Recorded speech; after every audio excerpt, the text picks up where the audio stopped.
Hey guys, how's it going? It's WhiteTrashFPV again. So we're back with the VOLDAR 3.5. I kind of figured out what the issue was, and yeah, this guy with his ADD didn't even think about it. Well, in beta flight, the motors were reversed the way it is. I have no clue. So instead of spinning the way I have, which is props in, so it spins this way, all of them were spinning this way, so it was just sucking itself to the ground.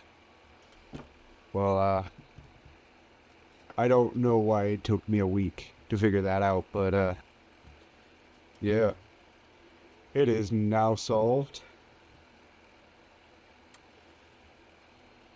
This bad boy is ready to fly. And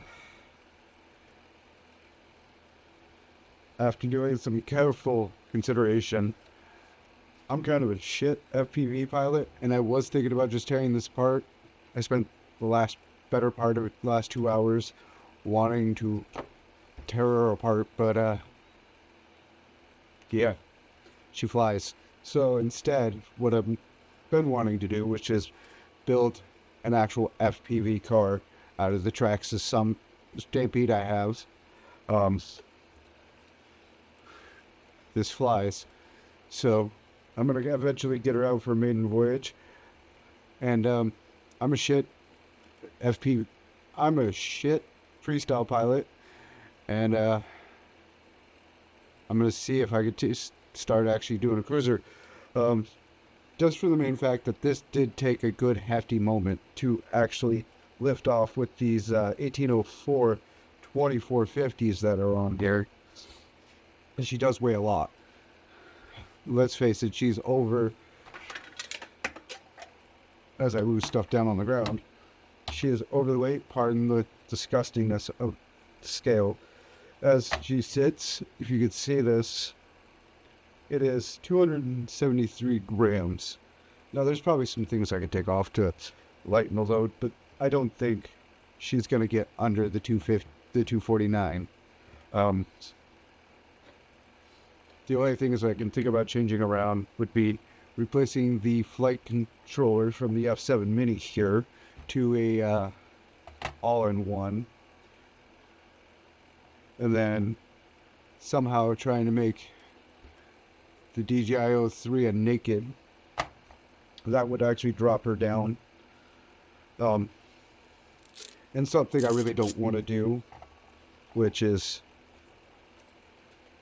go below this one, because if I can get it in focus here, you can read that. That is an 850. I don't want to go past 850 for a 3S, especially if I'm going to do cruising for a LiPo battery anyways. I could potentially, and it's probably going to be way more, is build a 3S 18650 flyer to give me the maximum long range.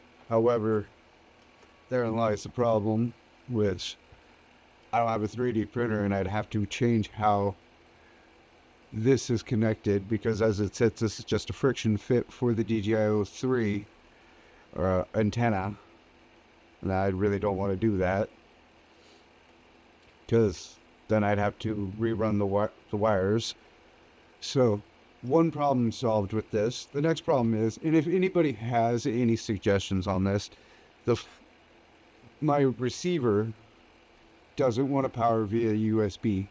I don't know if that is a feature of the flight controller. It's just not pumping out enough, or if I made a mistake somewhere and need to put it on a different UART.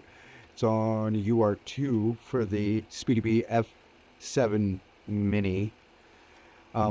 It's not powering, or if it's just because I know for a fact that I did take this off of the LiPo basher here, which is a 3-inch. It did power with the SpeedyBee F4 Mini.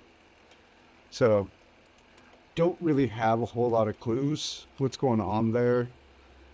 Maybe it's UART, maybe it's not, and I would like to get it powered up. but as it sits, I can definitely get this on a maiden flight. So, thanks for watching, guys. Thanks for letting me ramble for 5 freaking minutes. Ciao.